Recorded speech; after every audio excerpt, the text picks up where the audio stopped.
Hey, I'm Siobhan, and I love talking about all the things related to freedom and personal growth. And I'm on a journey to redefine freedom on my own terms as I become the woman I desire to be. Each week, I'll share in real time what I'm learning as I do my inner work while creating a safe space for my listeners to feel seen. If you desire to be free and live a life that feels good to you, then you're in the right place for beautiful conversations that's going to support you on your journey to freedom. Welcome to the Siobhan J. Middleton podcast. Now let's start the show. Hey, y'all. Welcome back to another episode. And this week, I want to talk about PTSD and how I am living with it.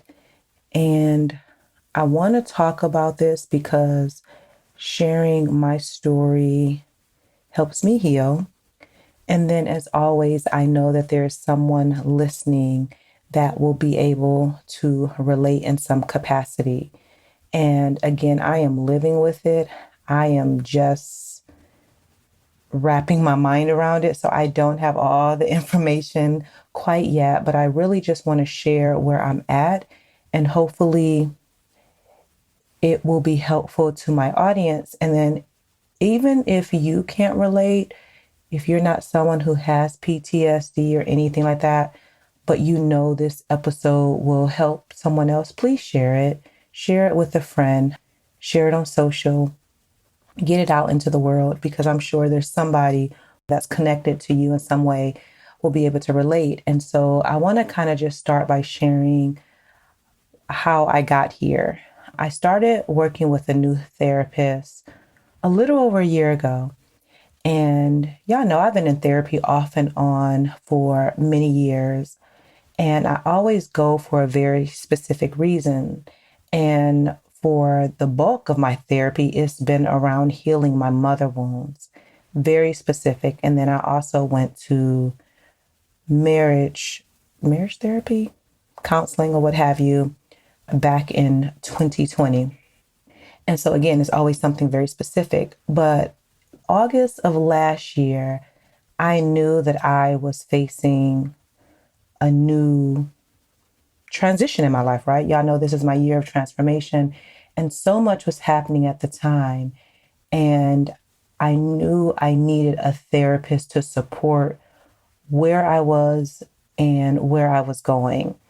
And I found a therapist to do just that. And so when we were having our first session, at the end of the session, I think it was the end of the session, or maybe the following session, she sent me a diagnosis. And basically everything that I had expressed to her of why I was back in therapy, she sent me this document. And y'all, when I read this document, I'm like, wait, who is this for? Like, what is this? And I had never had a diagnosis before. And granted, yes, I had shared everything that she had documented, but it was in a therapeutic way, therapist language or what have you. And I'm like, I'm in tears because my feelings was hurt, right? I'm in tears because, yes, I expressed all this to you, but I didn't know it was as bad as it sounded, maybe. And when we had our next therapy session, she diagnosed me with acute stress disorder. And throughout this episode, I'm going to give you several definitions because knowing the meaning of words and phrases is really supportive for me. And so I'm going to just kind of give that to you so that way you have it as well. And so acute stress disorder is a mental health problem that can occur in the first month after a traumatic event. And so based on everything that I had shared with her, she diagnosed me with acute stress disorder because everything appeared to be temporary. And that was hard for me to wrap my mind around because I'm like, stress disorder? I don't have stress. I'm not stressed. I'm doing just fine. And the reason that I thought that is because growing up, even when I left my mom's home and moved in with my grandmother, that was a stressful situation. However, throughout the years, my childhood, adulthood, I would get told, Siobhan, you're doing good. You're doing okay. Just keep going. The Lord got you. The Lord will take care of you. Lean on the Lord. So there wasn't space to feel stress. And even with my grandmother, like I never heard her talk about being stressed.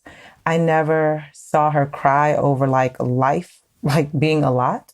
I've had seen her cry before, but not like, because she was stressed out, It's like she just kept going and she just kept moving with her life. And even when there were times that I would complain, like about whatever, she would say, Girl, you ain't got no problems.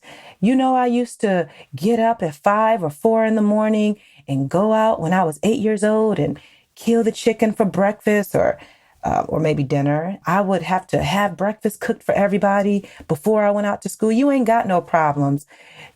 People got it worse off than you. Like those kind of messages is what I received. And so in my mind, if I wasn't in dire situations or like it didn't compare to what Granny grew up in, I guess I didn't have stress. So in my mind, I just kept going. I just kept moving forward and I never identified anything as stress.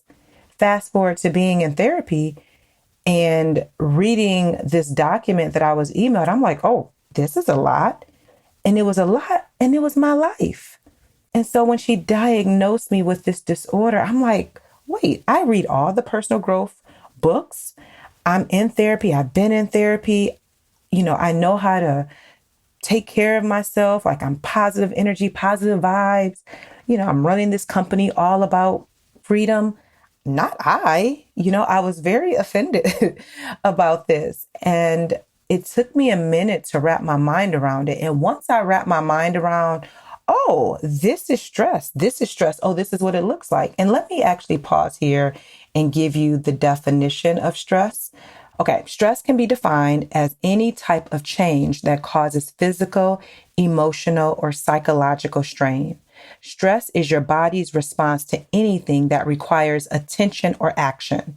So, y'all, once I read the definition of stress, because I don't even know if I knew the definition prior to reading it for myself, I'm like, oh, yes, I am definitely feeling physical, emotional, and psychological strain.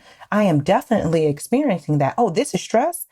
And that's when I went into action like, okay, nope, this is too stressful, and figured out ways to minimize the stress. The thing is, as I'm working on minimizing the stress kept coming into my life. And so one day we were on one of my sessions and I was like, oh, do you still think that I have acute stress disorder? And she was like, no, you have PTSD. And y'all, I looked at her. If looks could kill, I know, And I'm like, in my mind, when were you going to tell me that? And the reason, and she was saying because, well, we started talking about it. And she was like, with the acute stress disorder, it's temporary, typically up to 30 days. But your stress has been longer than that. And so it is now PTSD. And that, like, with acute stress disorder, I'm like, okay, 30 days, this stress will be gone. I'm good, But PTSD, that is more severe, right? And so as we were talking about it, she was like, definitely it could stem from your childhood, but you have PTSD from your marriage. And that is when I'm like, wait, what? And based on a lot of things that I had shared with her and what I had experienced and what I was experiencing at the time, that is why she diagnosed me with PTSD, which is post-traumatic stress disorder. And the definition of that is a disorder in which a person has difficulty recovering after experiencing or witnessing a terrifying event. The condition may last months or years with triggers that can bring back memories of the trauma accompanied by intense emotional and physical reactions. And that was very fitting, but also very disturbing. And even now, again, I am speaking about it so that I can begin to accept it, so that I can begin to well, I'm already doing my healing work, but continue doing that. And it's really sad to me, like, to have a diagnosis that really, like, I could see the effects of it now. And there's so many things that I experienced in my marriage that I just thought this is how it is. Until I started working with my therapist and she started giving me language for things that I was experiencing that I shouldn't have been experiencing. And it's hurtful because I truly didn't know. And it's like, I felt like, this feels off, or this feels weird, or this feels like something, but I didn't have the language and I didn't have the full awareness of it. And it wasn't until working with my therapist that a lot of things started to get clear to me. And so fast forward to, we've been working with the PTSD and like the triggers, and I can see how it shows up. And I'll be honest, because I want to be transparent. For me, when I am triggered, I go into a childlike state. And there, I start to stutter over my words. There's like where my mind, like I lose the sense of thinking for myself. It's like I really need help with getting from here to there. And it takes a moment for me to kind of calm down. And also in the past, I suffered with migraines. And the migraines that I now know, yes, it was from my mother wounds, but also just the stress of life. And so I'm still wrapping my mind around all of this and how it shows up and how it looks for me. And so one of the things, once I moved into my apartment, I woke up on a Sunday and I'm like, I'm not on edge. I'm not on edge. And it just came out of nowhere. And I'm like, wait, you wake up and you're calm? Okay. Huh. And then I started noticing like, oh, you were on edge when you were living at home because this would happen or this would happen. And you lived in that state. And so your body is now trying to adjust to this newness and you're not feeling what you used to feel. So I talked to my therapist about it and she was like, oh, that's called hypervigilant. And so the definition of hypervigilance is it's a state of increased alertness. If you're in a state of hypervigilance, you're extremely sensitive to your surroundings. It can make you feel like you're alert to any hidden dangers, whether from other people or the environment. And I was like, oh, I didn't know. And I'm sure I heard the word before, but I didn't know that that's what being on edge was. And so hypervigilance comes from the PTSD. And so I've been in my apartment for several months now. And all of a sudden, I started just being aware that I wasn't on edge. But the moment that I became aware of that, I can't remember what happened. There was a trigger that I got. And then I started talking to my therapist about it. And again, she was like, it's a hypervigilance. And so now that I'm aware of the word and I have language, because again, I'm living with PTSD, I'm like, oh. And so what's happening right in this moment is that my nervous system is dysregulated.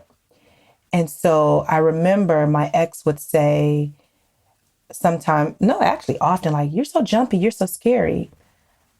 And I'm like, I don't know why. But I had learned to live in the discomfort. I had learned to live with being on edge. I was in a hyper vigilant state for longer than I can remember. And I had no idea. And so now that I'm out of my home or my old home and I'm in my new home, the discomfort became comfortable. So I learned to live with the edge, right? Or the hypervigilance. And now that I'm living on my own and my nervous system is like, wait, we're not on edge. And so it's dysregulated because it's trying to figure out what's going on. Well, what's happening is and I think this is what's happening, is that I'm more jumpy. I feel unsettled in my stomach, and certain things just make me jump out of nowhere. Like the other day, my son was in the kitchen and I knew he was around, doing his thing. And I'm like, when I saw him, I'm like, oh, like, why did I jump like that? Because my nervous system is dysregulated and is trying to figure out, okay, we're not in fight or flight. We're in calmness, but it doesn't know how to balance out. And then there's some other things that happened that also triggered or and heightened this space that I'm in, that I'm now trying to not trying, I'm actively regulating it. So I'll probably get into this in another episode, but there's specific things that I'm doing to just ease my body. And I'm talking a lot about it with my therapist and my friends to really understand what's happening. And this is intense because again, I'm trying to learn, okay, you have PTSD.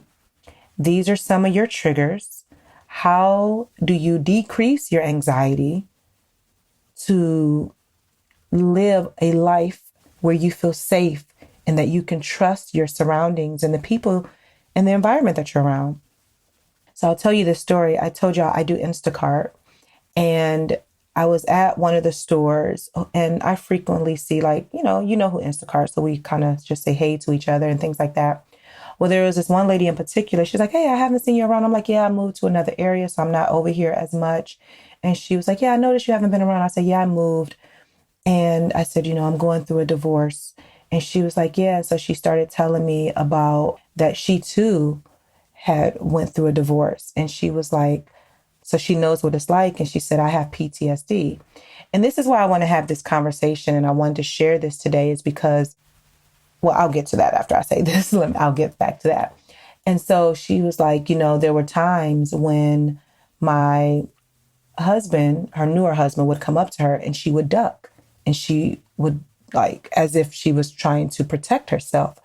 And she knew that something wasn't right. And so she got diagnosed with PTSD. I'm assuming she got diagnosed. I mean, she said it as if like that's what she got diagnosed with. And she said, I have PTSD.